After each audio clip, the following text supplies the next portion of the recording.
എല്ലാവർക്കും പുതിയൊരു വീഡിയോയിലേക്ക് സ്വാഗതം. ഇന്ന് നമ്മൾ പറയാനായിട്ട് പോകുന്നത് ആകാശത്തിൻ്റെ നീല നിറത്തെക്കുറിച്ചാണ്. എന്തുകൊണ്ടാണ് ആകാശം നീല നിറത്തിൽ കാണപ്പെടുന്നത്, ഇതിൻ്റെ കാരണം എന്താണെന്ന് നമുക്ക് ഈ വീഡിയോയിലൂടെ നോക്കാം. നമുക്ക് നേരെ വീഡിയോയിലേക്ക് പോകാം.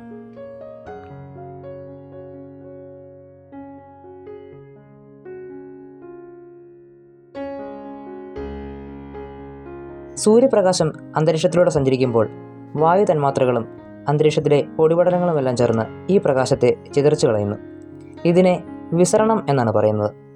നമ്മൾ കാണുന്ന സൂര്യപ്രകാശം പല ഘടകവർണ്ണങ്ങൾ ചേർന്നതാണ്. മഴവില്ലിൽ കാണുന്ന നിറങ്ങളാണ് അതിലടങ്ങിയിരിക്കുന്നത്. ഈ നിറങ്ങൾക്കെല്ലാം പല തരംഗദൈർഘ്യമാണുള്ളത്. തരംഗദൈർഘ്യം കുറഞ്ഞ നിറങ്ങൾക്കാണ് ഏറ്റവും കൂടുതൽ വിസരണം സംഭവിക്കുന്നത്.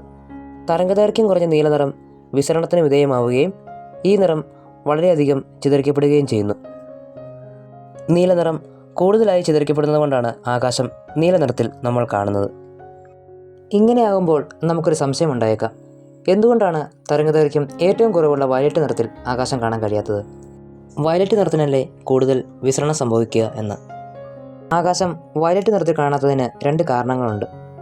ഒന്നാമതായി, നീലയെ അപേക്ഷിച്ച് വയലറ്റ് നിറം പ്രകാശത്തിൽ കുറവാണ്.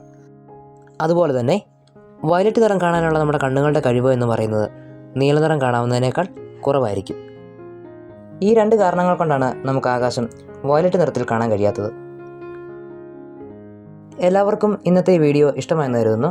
ഇഷ്ടപ്പെട്ടെങ്കിൽ വീഡിയോ ഒന്ന് ലൈക്ക് ചെയ്തേക്കുക. അതുപോലെ ഈ ചാനൽ സബ്സ്ക്രൈബ് ചെയ്യുക.